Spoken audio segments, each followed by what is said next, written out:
In December 1920, readers across the United Kingdom were shocked by an article published in the Strand Magazine. The front cover screamed a sensational headline: Fairies Photographed, an epic-making event described by A. Conan Doyle. Arthur Conan Doyle, as in the author of the Sherlock Holmes series? If this comes as a surprise to you, then I'll direct you to a video I shared in October about spiritualism, a movement that found millions of believers around the world during the late 19th century. Spiritualists believed in the soul's continual evolution after death, and that skilled mediums could contact ghosts through seances. Sir Arthur Conan Doyle was a leading member of the spiritualist movement, along with being a doctor, botanist, political activist, world traveler, and of course, the creator of the world's most famous detective.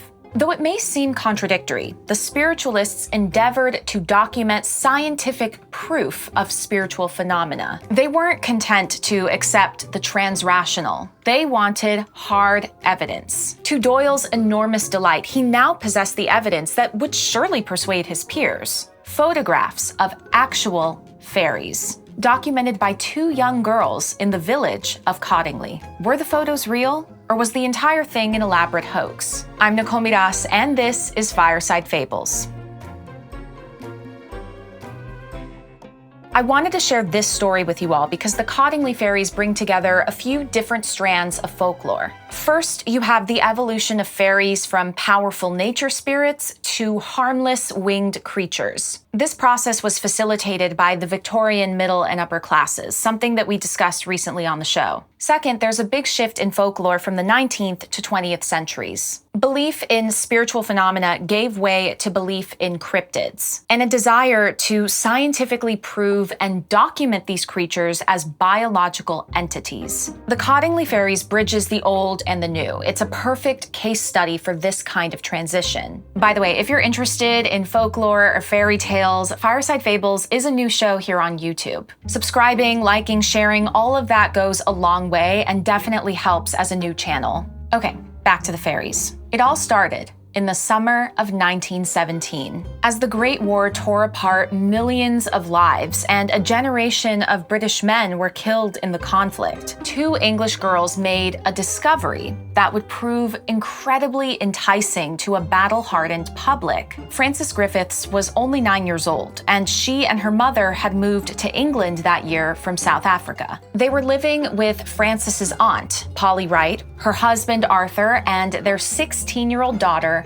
Elsie. At the bottom of the Wright family garden was a beck, or a little stream. Elsie and Frances loved to pass the long summer days playing in its cool waters or sitting along the banks among the wildflowers. Incensed by their perpetually damp shoes, Frances's mother demanded to know why they insisted on playing in the stream. But Frances replied, "I go to see the fairies." The girls were determined to prove that their story was true. Arthur Wright was an amateur photographer, and he actually had his own darkroom in their home. Frances and Elsie asked to borrow his camera. When Mr. Wright developed the photo, the family was shocked to discover an image of Frances surrounded by flower fairies. Several weeks later, the girls took another photo. Mr. Wright wasn't convinced. He suspected that the girls were pulling a prank, but his wife, like many who had grown up in the late Victorian period, felt a certain pull to the occult. Mrs. Wright was interested in theosophy, a 19th century occult tradition adjacent to spiritualism.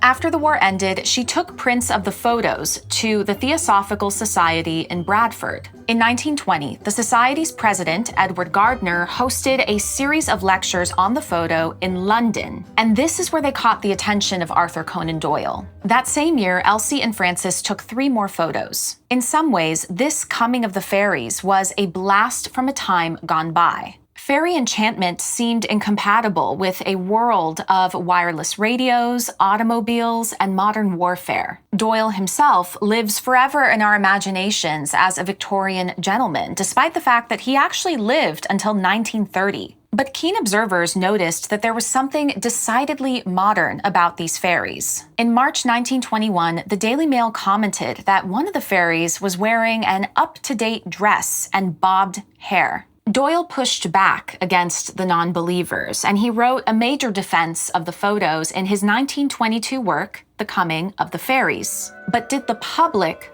believe them? By the 1920s, belief in fairies among adults was fading. Aside from elders in rural villages, to the average person living at the time, fairies were for children. We know that the Victorian period saw the shrinking and infantilization of the fairy, so by this point, the public was well primed to view these creatures as small, harmless, and fictitious. And this characterization followed the public into the Edwardian era. In 1904, at the Duke of York's Theatre in London, J.M. Barrie's Peter and Wendy made its high-flying debut in front of a captivated audience. As one critic wrote in 1909, either we are a nation of hypocrites or we have a secret belief in the supernatural. For the torrent of hand-clapping which came to the rescue of the expiring Tinkerbell was so overwhelming that even Peter seemed surprised. Tinkerbell was portrayed not by a petite performer, but by a little light projected onto the stage. Already, the fairy was too small to be anything more material to the spectators in the velvet seats. It was the children's author Rose Fileman who made famous the concept of fairies at the bottom of the garden in a poem published in May of 1917.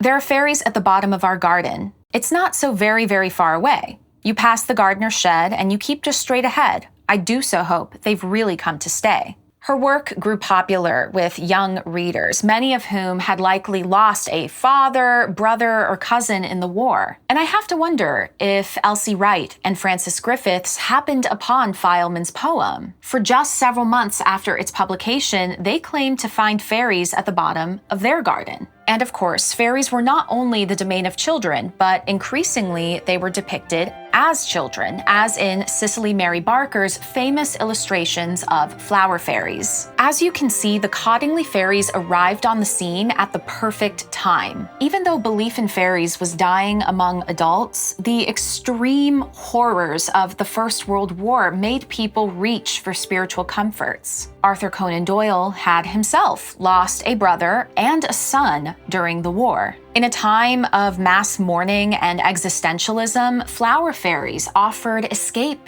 and wonder. And compared to the fairies of the pre-industrial period, the flower fairies were safe and non-threatening. These little creatures were not going to kidnap your kids or slaughter your cow. Also, amateur photography was still relatively new. Most people did not own cameras. When professional photographers analyzed the photos, they agreed that the negatives were genuine and the photos had not been tampered with during development, both of which are true. But as the Daily Mail pointed out, some of these fairies were dressed as flappers. So, how did Frances and Elsie create the photos? In 1983, Frances and Elsie finally confessed to faking most of the photos, though they maintained that they had really seen fairies. Elsie very skillfully copied images created by Claude Shepperson, which were included in Princess Mary's gift book. Frances brought a copy of the book with her from South Africa, and Elsie added fairy wings to her illustrations. They glued the drawings on cardboard so that they would stand up, and they used hat pins to attach them to the long grass that grew around the stream. It was indeed a childhood prank, one that blew up and went far beyond the girls' control. As the story took on a life of its own, the girls felt that they couldn't come forward. As Frances said in 1985, "I never even thought of it as being a fraud. It was just Elsie and I having a bit of fun, and I can't understand to this day why they were taken in. They wanted to be taken in." Now, you heard me say that they admitted to faking most of the photos. The women, now senior citizens, disagreed about the fifth and final photo. Elsie said that this photo was fake like the others, but even in her 70s, Frances insisted that this one was real. In an interview in the 1980s, she said, "It was a wet Saturday afternoon, and we were just mooching about with our cameras, and Elsie had nothing prepared. I saw these fairies building up in the grasses, and just aimed the camera and took a photograph." Thank you so much for watching. If you love folklore, fairy tales, and spooky stories from history, please make sure that you're subscribed. We have new videos every single week. Be well, and I'll see you next time.